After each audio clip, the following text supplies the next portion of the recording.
വൈകുന്നേരത്തെ ചായയുടെ കൂടെ കഴിക്കാൻ എന്തെങ്കിലും ഉണ്ടാക്കാമല്ലോ വിചാരിച്ചു. അപ്പോൾ പൊട്ടുകടല ഉണ്ടായിരുന്നു വീട്ടിൽ.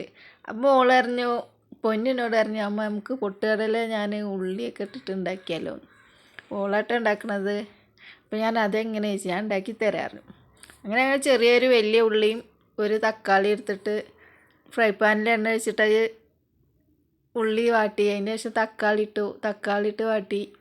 അത് നന്നായിട്ട് വഴറ്റിയതിന് ശേഷമില്ലേ അതിലേക്കൊരു 1/4 ടീസ്പൂൺ മുളക് പൊടി, കുറച്ചൊരു നുള്ളു മഞ്ഞൾപ്പൊടി, ആവശ്യത്തിന് ഉപ്പ്, പിന്നെ ഒരു 1/4 ടീസ്പൂൺ മല്ലിപ്പൊടിയൊക്കെ ചേർത്തിട്ട് നന്നായിട്ട് വഴറ്റിയതിന് ശേഷം നമ്മളെ പൊട്ടുകടലല്ലേ, ഞങ്ങളവിടെയൊക്കെ പൊട്ടുകടല എന്നൊക്കെ പറയുക. ഇനി വേറെയുള്ള സ്ഥലത്തേക്ക് എന്തെങ്കിലും പറയുകയെന്ന് അറിയില്ല കേട്ടോ. അത് നമ്മൾ കടയിൽ നിന്ന് ഇങ്ങനെ പാക്കറ്റ് വാങ്ങാൻ കിട്ടൂലേ, നമ്മൾ കഴിക്കാനൊക്കെ മേടിക്കൂലേ, അതേപോലെ മേടിച്ചതായിരുന്നു. എന്നിട്ട് വഴറ്റിയതിന് ശേഷം അതിലേക്ക് നമ്മൾ ഈ പൊട്ടുകടലയുടെ പാക്കറ്റിൽ അപ്പോൾ പാക്കറ്റ് പൊട്ടിച്ചിട്ട് അതിലേക്ക് ഇടേണ്ടത്.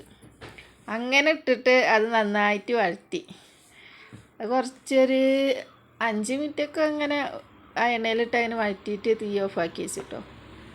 അപ്പോൾ അത് ഏട്ടൻ വന്നിട്ടുണ്ട്. ഏട്ടനപ്പോൾ അത് ടേസ്റ്റ് വെക്കുകയാണ്. അപ്പോൾ ഓളോട് പറയുന്നത് നല്ല ടേസ്റ്റൊക്കെ ഉണ്ട് എന്നൊക്കെ പറയുന്നുണ്ട്. അപ്പോൾ ഓൾ പറഞ്ഞ് ഇതായിട്ടില്ല, ഞാൻ പച്ചക്ക് ഉള്ളി ഇടണം.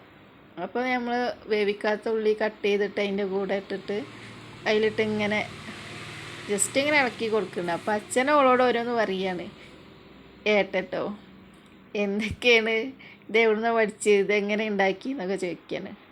ഓള് ജസ്റ്റ് ഒന്ന് വെറുതെ ഉണ്ടാക്കി നോക്കിയതാണ്.